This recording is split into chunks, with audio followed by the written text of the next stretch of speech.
Selamat pagi, salam sehat untuk kita sekalian. Senang sekali bisa berjumpa lagi dalam acara Saat Teduh untuk pagi ini. Kembali kita akan menikmati firman Tuhan, mengangkat syafaat kita. Untuk itu mari bersama kita berdoa. Sukacita luar biasa kami boleh rasakan Tuhan, karena kami memiliki Allah yang dahsyat atas kehidupan kami. Telah menuntun kami melewati malam yang telah silam, menjemput hari baru dengan berkat Tuhan yang baru di dalamnya. Mengawali hari kami akan membaca dan merenungkan firman Tuhan. Bahkan kami akan mengangkat syafaat kami. Kiranya Roh Kudus memberi kami hikmat untuk dapat mengerti firman Tuhan yang akan kami dengar. Ampuni dosa kami Tuhan, bersabdalah karena kami siap mendengar. Di dalam nama Tuhan Yesus, kami berdoa kepada Bapa di sorga. Amin. Pembacaan kita pada saat ini terdapat di dalam kitab Yakobus pasal 1 ayat 2 sampai ayat 8. Yakobus 1 ayat 2 sampai ayat 8. Firman Tuhan, iman dan hikmat. Saudara-saudaraku, anggaplah sebagai suatu kebahagiaan apabila kamu jatuh ke dalam berbagai pencobaan. Sebab kamu tahu bahwa ujian terhadap imanmu itu menghasilkan ketekunan. Dan biarkanlah ketekunan itu memperoleh buah yang matang, supaya kamu menjadi sempurna dan utuh dan tak kekurangan sesuatu apapun. Tetapi apabila di antara kamu ada yang kekurangan hikmat, hendaklah ia memintakannya kepada Allah yang memberikan kepada semua orang dengan murah hati dan dengan tidak membangkit-bangkit, maka hal itu akan diberikan kepadanya. Hendaklah ia memintanya dalam iman dan sama sekali jangan bimbang. Sebab orang yang bimbang sama dengan gelombang laut yang diombang-ambingkan kian kemari oleh angin.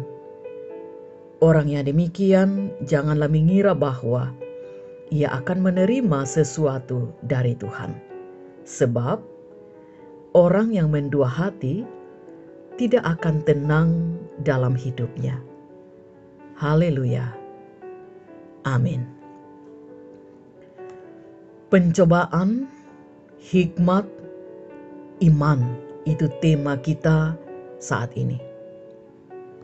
Saudara, satu pertanyaan ialah, mengapa orang benar menderita? Yakobus tidak memberikan jawaban untuk pertanyaan itu. Ia hanya menegaskan fakta bahwa gereja memang sedang menderita bagai 12 suku yang dalam perantauan. Orang percaya menderita karena masih berada di dunia dan belum tiba di kediaman kekal. Maka Yakobus mendorong orang beriman agar memanfaatkan pencobaan untuk bertumbuh ke arah Tuhan. Berdoa untuk mendapat hikmat dan agar dalam pergumulan hidup yang berat justru iman menjadi tahan uji. Yakobus membedakan pencobaan dari luar ayat 2 dan karena kelemahan dari dalam diri sendiri ayat 12. Dalam pengalaman nyata, kedua hal ini sering tidak dapat dipisahkan. Pembaca surat Yakobus saat itu ada yang miskin atau ada yang menerima berbagai tekanan karena iman. Maka pencobaan masa itu berupa masalah material, sosial moral, juga spiritual. Yakobus tidak memaksudkan jatuh ke dalam pencobaan dalam arti terseret dan berbuat dosa. Namun hal yang sifat dan maksudnya jahat di tangan iblis diubah Allah sehingga bersifat dan dimaksud untuk menguji iman umatnya. Melalui ujian, iman, kesempatan untuk berakar dan memiliki kualitas ketekunan. Apabila proses ini dijalani dengan benar, orang akan mengalami pengampunan dan imannya dimatangkan. Ayat 3-4. Maksudnya, hubungan dengan Tuhan makin akrab, sehingga pribadi pun makin serasi dengan sifat Tuhan. Maka orang percaya kepada Kristus seharusnya bersukacita waktu mengalami pencobaan, sebab intinya adalah ujian bagi iman. Dalam situasi sedang dicobai, orang beriman sangat perlu hikmat. Dalam perspektif Alkitab, hikmat adalah kesalehan yang terjadi karena seseorang dekat dengan Allah. Menghadapi situasi yang menghasilkan kematangan iman, orang beriman perlu kepekaan, membedakan kehendak Tuhan dan kekuatan untuk melaksanakannya dengan taat. Berdoa memohon hikmat juga merupakan latihan iman, sebab doa yang benar adalah doa yang sepenuhnya mempercayakan diri kepada Allah yang berkuasa dan berhikmat.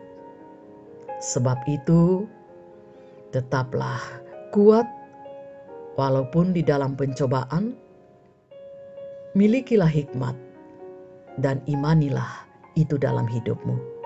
Haleluya. Amin.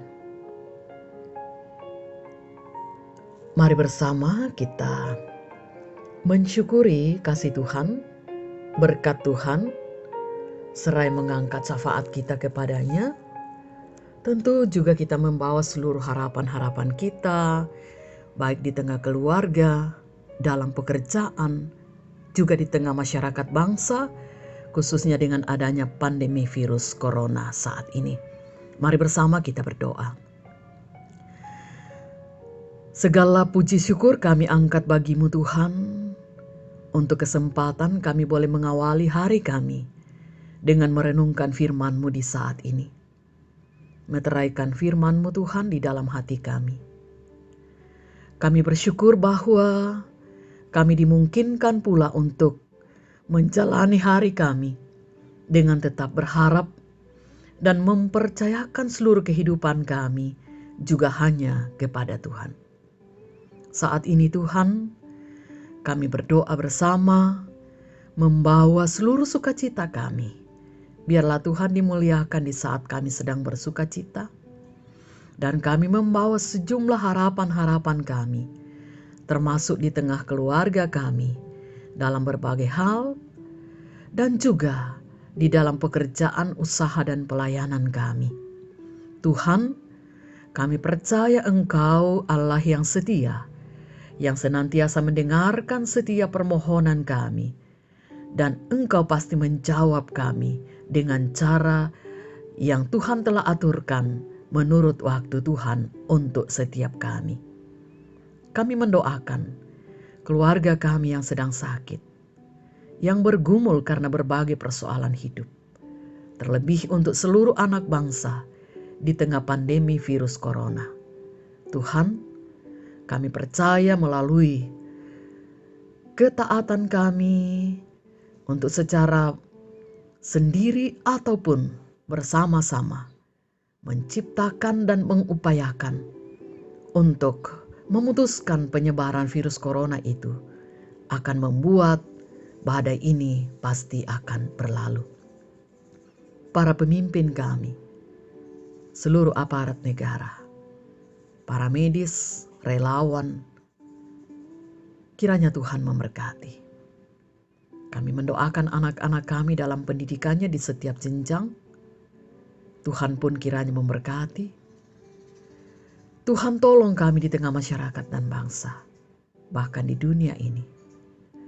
Tuntun dan pegang tangan kami untuk melangkah hari ini Tuhan, supaya kami boleh menjalani hari ini dengan penuh selamat. Ini doa syukur kami, ampuni dosa kami, dan Tuhan berkenan mendengar doa kami.